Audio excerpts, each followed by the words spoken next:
जय Hind. JAC board class 8 आप लोग का ऑफिशियल मॉडल सेट जारी हो चुका है और वही ऑफिशियल मॉडल सेट का हम लोग विषय विज्ञान का जो है इसमें टोटल 50 प्रश्न देखने वाले हैं और उत्तर देखेंगे, जो कि आप लोग का एग्जाम से पहले ऑफिशियल जो है वो मॉडल सेट जारी कर चुका है। अब इससे आप लोग का अंदाजा लग जाएगा कि आखिर प्रश्न जो है वो बोर्ड एग्जाम में कैसा आएगा। तो चलिए हम लोग शुरू करते हैं। शुरू करने से पहले जो है आप अगर चैनल में फर्स्ट टाइम विजिट किए हैं तो चैनल के साथ में जुड़ जाइए, सब्सक्राइब का बटन दबा के बेल आइकन ऑन करके और लाइक बटन दबा के अपने दोस्तों के साथ में शेयर कर दीजिए और टेलीग्राम और व्हाट्सएप चैनल में जुड़ना नहीं भूलिए, है ना। वहां भी जो है ज्वाइन कर लीजिए और वहां इसलिए क्योंकि आप लोग का हर चीज का अपडेट वहां आप लोग को मिलते रहेगा। तो चलिए फिलहाल हम लोग यहाँ जो है विज्ञान का 50 जो है मॉडल सेट ऑफिशियल जारी किया गया उसका प्रश्न हम लोग देखने वाले हैं। सबसे पहला प्रश्न आता है कि सूक्ष्म जीव का निवास स्थान कहाँ है। सूक्ष्म जीव जो है वो कहाँ रहते हैं, छोटे छोटे जीव जो है वो जिसको हम लोग आंख से भी नहीं देख पाएंगे, तो वो जीव जो है वो कहाँ रहते हैं। सूक्ष्म जीव तो वायु में भी रहते हैं, पानी में भी रहते हैं और जीवित वस्तु मतलब हम लोग आप लोग हैं उसमें भी है। तो उपयुक्त सभी हो जाएगा कि सभी जगह जो है सूक्ष्म जीव रहते हैं। निम्नलिखित में से कौन सा रोग मच्छर से फैलता है। मच्छर से जो है यहाँ में से कौन सा रोग जो है वो तेजी से फैलता है। तो मच्छर से आप लोग को पता होगा मलेरिया जो है मच्छर से फैलता है, तो मलेरिया इसका सही आंसर हो जाएगा। नेक्स्ट है कि बायोडीजल के निर्माण में कौन सूक्ष्म जीव सहायक होते हैं। बायोडीजल का निर्माण करना है तो कौन सा सूक्ष्म जीव जो है बहुत ज्यादा जरूरी रहता है, तो सेवाइल। जी हाँ, सेवाइल के जो है बायोडीजल के लिए बहुत इंपॉर्टेंट है। नेक्स्ट है निम्न में से सबसे बड़ी कोशिका कौन है। सबसे बड़ा कोशिका जो है वो शुतुरमुर्ग का अंडा होता है और सबसे छोटा कोशिका जो है वो माइक्रोप्लाज्मा होता है, ठीक है। नेक्स्ट है कोशिका के किस भाग में गुणसूत्र उपस्थित होते हैं। तो केंद्रक में। देखिए कोशिका होता है, कोशिका में केंद्रक होता है, केंद्रक में ही जो है वो गुणसूत्र होता है। तो पांचवा का जो है ए हो जाएगा। आप लोग का क्वेश्चन बहुत इजी है। किस धातु की भौतिक अवस्था द्रव रूप में होता है। किस धातु का जो भौतिक अवस्था जो है क्या है, द्रव रूप में होता है। तो पारा, है ना। ये क्या है, धातु है, लेकिन ये किस तरह दिखता है, द्रव रूप में, लिक्विड के जैसा दिखता है। हम लोग जानते हैं जनरली धातु जो रहता है वो कठोर रहता है, ठोस रहता है, लेकिन पारा जो है वो धातु है लेकिन ये द्रव्य रूप में रहता है। एक्सरे करने के लिए किस धातु का उपयोग किया जाता है। जो हम लोग हड्डी उड्डी टूट जाता है तो उसके लिए हम लोग लेड का प्रयोग करते हैं, तो लेड हो जाएगा। नेक्स्ट है झारखंड के जादूगोड़ा में किस धातु प्रचुर मात्रा जो है विद्यमान है। झारखंड के जादूगोड़ा में एक धातु का नाम बताना है जो बहुत ज्यादा वहां पाया जाता है। तो यूरेनियम जो है वो बहुत ज्यादा रहता है। आप लोग का ये प्रश्न जो है ना, हम पहले जो 20 प्रश्न करवाते थे वहां भी ये प्रश्न को बताए हैं।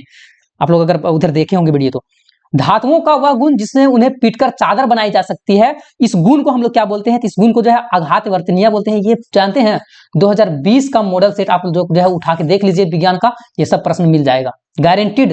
वीडियो भी हम बनाए हुए हैं, आप लोग उस वीडियो में भी देखिए, गारंटीड जो है ये प्रश्न मिल जाएगा, सारा प्रश्न जो कि हम बता रहे हैं अभी। इसमें से उष्मा का सबसे कम चालक धातु कौन सी है। मतलब उष्मा जो है सबसे कम जो है इसमें से कौन सा चलता है, तो पारा में, है ना। पारा, एल्युमिनियम चांदी सोना में तो ठीक ठाक चलता है, लेकिन पारा में जो है वो कम चालक होता है इसमें। निम्नलिखित में से कौन सा घोल विद्युत का कुचालक है। हाँ, विद्युत का कुचालक मतलब जो है उसमें बिजली का करंट जो है जाएगा ही नहीं। नींबू का रस बिल्कुल नहीं बोलना, है ना। नींबू का रस में तो ये सुचालक है, अच्छा करंट इसमें जाता है। तो आसुत जल हो जाएगा। मतलब जो आसुत जल रहता है जो कि मतलब भाप वाला पानी रहता है उसमें जो है वो करंट जाता ही नहीं है। सिरका ये सब नहीं, ये सब में जो है वो पानी मतलब जो इसमें जो है ना जो बोला जाता है लवण है तो उसमें जो है वो करंट जाएगा। नेक्स्ट है कि किसी धातु पर इच्छित धातु की परत निक्षेपित करने की प्रक्रिया को जो है वो जनरली क्या बोला जाता है, तो विद्युत लेपन बोला जाता है। जैसे कि कोई तार है ना, और तार में के ऊपर हम लोग कोई परत जो है चढ़ा दिए तो विद्युत लेपन कहलाता है, ताकि जो करंट न लगे। हम लोग जैसे भी कोई भी वायर यूज करते हैं तो उसमें ऊपर में कवर लगा हुआ रहता है, तो विद्युत लेपन कहलाता है। नेक्स्ट 13 नंबर प्रश्न आता है कि निम्नलिखित में से किसमें आंतरिक जनन होता है। तो आंतरिक जनन की बात किया जा रहा है, तो इसमें तो बाहर में ही होता है। मछली में अंडा जो है बाहर जो है दे दिया, और उसके बाद जो है ये मेढक में भी बाहर होता है, स्टार फिश में भी अलग होता है। तो मुर्गा जो है ना इसमें जो है आंतरिक जनन होता है। 13 का 14 नंबर हम लोग देखेंगे कि हाइड्रा की जनन विधि क्या है। तो हाइड्रा जो मुकुलन द्वारा जनन करता है तो मुकुलन हो जाएगा। नेक्स्ट है कि पृथ्वी की सतह से सबसे ऊंचा, है ना, पृथ्वी की सतह से ऊंचाई बढ़ने के साथ साथ वायुमंडल दाब क्या होता है। मतलब जैसे कि हम लोग पृथ्वी है और पृथ्वी से जैसे जैसे ऊपर हम लोग बढ़ते जाएंगे तो वायुमंडल दाब क्या हो जाएगा, तो घटते जाता है ना। वायु का दाब जो है, जैसे मान चलिए कि अगर जितना ज्यादा मान लीजिए ये जगह पृथ्वी है और हम लोग ये जगह चल जाएंगे ना, तो ये इतना ज्यादा जोर से हम लोग को नहीं खींचेगा, है ना। बहुत ज्यादा ऊपर चल जाएंगे, जितना ऊपर जाते जाएंगे वो हवा उधर खत्म होते जाते हैं। तो नेक्स्ट हम लोग देखेंगे कि दाब का मात्रक क्या है ना। दाब का एसआई मात्रक जो होता है क्या होता है, तो दाब का एसआई मात्रक पास्कल भी होता है, न्यूटन प्रति वर्ग भी होता है। तो ये दोनों हो जाएगा। 16 का सी। 17 का हम लोग देख लेंगे कि निम्नांकित में से बलों में कौन सा संकरित बल है। हाँ, निम्नांकित बलों में से यहाँ जो गुरुत्व बल है, चुंबकीय बल है, इसलिए विद्युत बल है, घर्षण बल है, ये 4 बल दिया हुआ है। इसमें से बोला कौन सा जो है संप्रकृत बल का उदाहरण है, तो घर्षण बल हो जाएगा। नेक्स्ट है कि निम्नलिखित में से कौन सा पदार्थ अदहनशील है, मतलब कौन है यहाँ जो है कि जलेगा ही नहीं। लकड़ी तो जलेगा, कोयला जलेगा, पेट्रोल जलेगा, पत्थर नहीं जलेगा। हाँ, तो ये इसका सही आंसर हो जाएगा, बाकी ये सब आंसर नहीं होगा, है ना, तो पत्थर हो जाएगा। किसी पदार्थ के दोहन का पोषक पदार्थ है ना, किसी पदार्थ का दहन, सॉरी दहन है ना, मिस्टेक पढ़ा दिए। किसी पदार्थ का दहन का पोषक पदार्थ है, मतलब दहन जो है किसके वजह से होता है, कौन नहीं रहेगा तो दहन नहीं होगा। ऑक्सीजन नहीं है तो जलेगा भी नहीं, है ना, ऑक्सीजन के बिना जलेगा ही नहीं। इसका किस तरह से आप लोग कीजिएगा, तो यहाँ एक जो है वो आप जो है मोमबत्ती जला दीजिए, ठीक है, इस तरह मोमबत्ती जला दीजिए, अब ग्लास ऊपर से ढक दीजिए, देखिए कि ऑक्सीजन जब तक रहेगा तब तक जलेगा, नहीं तो फिर बंद हो जाएगा। किसी ज्वाला का सबसे अधिक गर्म भाग कौन होता है, देखिए कोई ज्वाला, कोई चीज जल रहा है, सबसे ज्यादा गर्म जो है वो किस जगह पर रहता है, तो वो सबसे बाहरी भाग जो है अधिक गर्म रहता है, अंदर की ओर ज्यादा गर्म नहीं रहता है। निम्नांकित में से कौन 2 गुणसूत्र मिलकर नर शिशु का विकसित करते हैं, देखिए एक्स जो है ये मादा के लिए है और एक्स और वाई जो है वो नर के लिए। तो यहाँ क्या पूछा है प्रश्न कि निम्नलिखित में से कौन 2 गुणसूत्र जो है मिलकर जो है नर शिशु के विकसित करता है, तो एक्स और वाई हो जाएगा। नेक्स्ट है विश्व एड्स दिवस जो है वो कब मनाया जाता है, ये एड्स एक तरह का बीमारी है और 1 दिसंबर को जो है विश्व एड्स दिवस के रूप में मनाया जाता है। नेक्स्ट है 23 नंबर की स्त्रियों में होने वाले मासिक स्राव का सामान्यतः अवधि जो रहता है जनरली, है ना, नॉर्मल जो है समय वो क्या रहता है 28 दिन का रहता है, तो 28 दिन हो जाएगा।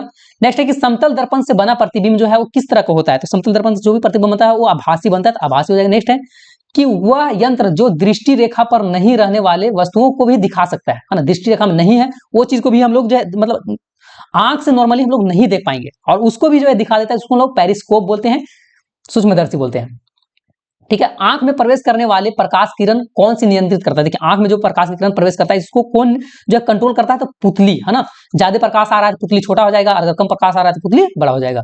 नेक्स्ट है कि वर्षा ऋतु में बोई जाने वाले एवं अक्टूबर से दिसंबर में फसल की जो है वो कटाई होने वाली क्या कहलाते हैं, देखिए वर्षा ऋतु के समय में उसको बो दिए और अक्टूबर से दिसंबर के बीच में उसको हम लोग काट रहे हैं, तो वो जो है वो खरीफ फसल कहलाता है ना, खरीफ, है ना, खरीफ फसल 27 का जो हो जाएगा वो खरीफ हो जाएगा। जैसे क्यों, जैसे कि रवि, है ना, रवि जो है वो ठंडा, ये हर बार बताते हैं, ये 2 अक्षर का है तो रवि में जो है ठंडा लगता है, और खरीफ 3 अक्षर का है तो बरसात, ये ज्यादा हो जाएगा। नेक्स्ट है कि स्वपोषी का उदाहरण है, स्वपोषी मतलब जो खुद से जो है खाना उना जो है वो बनाता है, तो गाय तो स्वपोषी नहीं है, बकरी नहीं है, तिलचट्टा नहीं है, तो अमरूद का पौधा जो है स्वपोषी मतलब खुद से खाना बनाता है, सरल अजय चीज से जो है वो खाना बना लेता है। 29 नंबर है कि हार्वेस्टर मशीन द्वारा फसल की जाती है ना, हार्वेस्टर मशीन द्वारा फसल खाली जगह की जाती है, मतलब किस तरह का, तो कटाई, हार्वेस्टर से जो है वो काटा जाता है फसल को। नेक्स्ट है कि बड़े शहरों में रात्रि में चांद तारे ग्रह उपग्रह क्यों नहीं दिखाई देता है, बड़ा शहर में, तो उसका एक ही कारण है, क्योंकि वहां धूल और धुआं से धुआं बहुत ज्यादा होने के कारण आसमान में जो है वो दिखाई नहीं देता है। नेक्स्ट है कि सबसे दूर का ग्रह कौन है, हम लोग का जो है सबसे दूर में जो ग्रह है वो नेपच्यून है, ठीक है, नेपच्यून। खगोलीय पिंड की दूरी को किस इकाई में मापा जाता है, खगोलीय पिंड की अगर दूरी को मापना है तो प्रकाश वर्ष में हम लोग मापते हैं, है ना। नेक्स्ट है कि किस घर्षण की अपेक्षा सर्फी घर्षण कम होता है, सर्फी घर्षण जो है किसमें कम होता है, तो अस्थैतिक घर्षण में। नेक्स्ट है कि तरल हवा, है ना, तरल हवा जल तरल हवा जल में गति करने वाला वस्तु उचित आकार देकर घर्षण बल को हम लोग क्या कर सकते हैं, अधिक कम क्या कर सकते हैं, तो कम कर सकते हैं। नेक्स्ट है 35 नंबर कि किस आकृति की वस्तु पर तरल घर्षण कम हो जाता है, 35 नंबर का तो हो जाएगा ये नौकाकार। प्रथम पूर्ण रूप से संश्लेषित रेशा किसे कहा जाता है, मतलब पूर्ण रूप से संश्लेषित रेशा जो है वो कौन सा है, तो नायलॉन जो है वो संश्लेषित रेशा है। नेक्स्ट एक निम्नलिखित में से किस धागे का मजबूती सबसे अधिक होता है, तो कपास का धागा नहीं मजबूत रहता है, बिल्कुल नहीं रहता है, ऊन बिल्कुल नहीं, नायलॉन का जो है बहुत ज्यादा मजबूत रहता है। नेक्स्ट है कि दमकल कर्मचारी के कपड़े पर किसकी परत चढ़ी होती है, मतलब जो फायर ब्रिगेड वाला रहता है ना, तो उसमें जो है किसका मतलब चढ़ा हुआ रहता है, तो मेलामाइल, जो कि आग जल्दी नहीं पकड़ता है। नेक्स्ट है कि ध्वनि की प्रबलता किस कारक पर निर्भर करता है, ध्वनि, है ना, किस चीज पर निर्भर करता है, तो आयाम पर।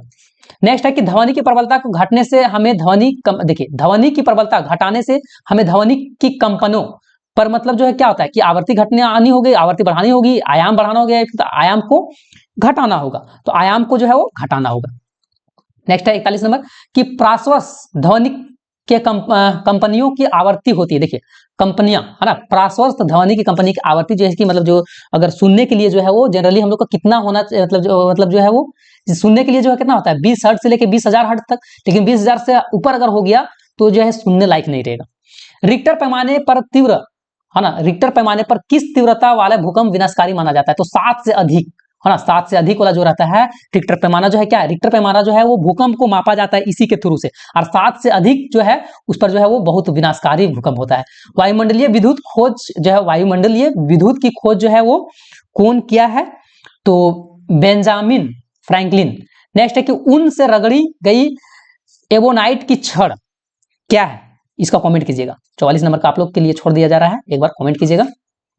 45 नंबर के वायुमंडल में किन गैसों की वृद्धि से जो है विश्व तापन की समस्या बढ़ते जा रहा है? देखिए जितना जो है टेम्परेचर बढ़ते जा रहा है अभी पूरा धरती में, वो कार्बन डाइऑक्साइड एवं मीथेन के चलते बढ़ते जा रहा है, ठीक है, ऑक्सीजन के चलते नहीं। ऑक्सीजन अगर बढ़ेगा तो और अच्छा बात है। 46 नंबर हम लोग देख लेते हैं कि पृथ्वी पर पाए जाने वाले विशाल विवर्तनक प्लेट की संख्या कितना है? तो 6 प्लेट है। 47 नंबर कि ताजमहल में लगे पत्थर का क्षरण हो रहा है, इसका मुख्य कारण क्या है?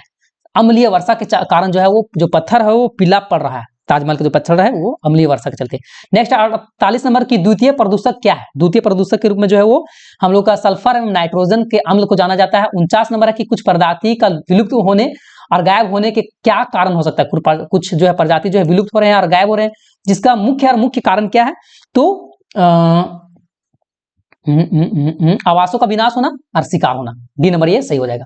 लास्ट प्रश्न है कि पेट्रोलियम का कौन सा उत्पादक सड़क निर्माण हेतु उपयोग में लाया जाता है? पेट्रोलियम का कौन जो है वो सड़क बनाने के काम में आता है? तो बिटुमिन है ना। तो ये आप लोग का 50 इंपोर्टेंट प्रश्न था। इसी तरह से आप लोग का हर सब्जेक्ट का जो है वो मॉडल सेट का करवा दिया गया है। आप लोग प्ले लिस्ट सर्च कीजिए, प्ले लिस्ट जो है ग्रुप में भी डाल देंगे, वहां से आप लोग सब सब्जेक्ट का आप लोग देख पाएंगे। फिर हम लोग मिलेंगे नेक्स्ट वीडियो में, तब तक के लिए जय हिंद, जय भारत, जय झारखंड, जोहार झारखंड।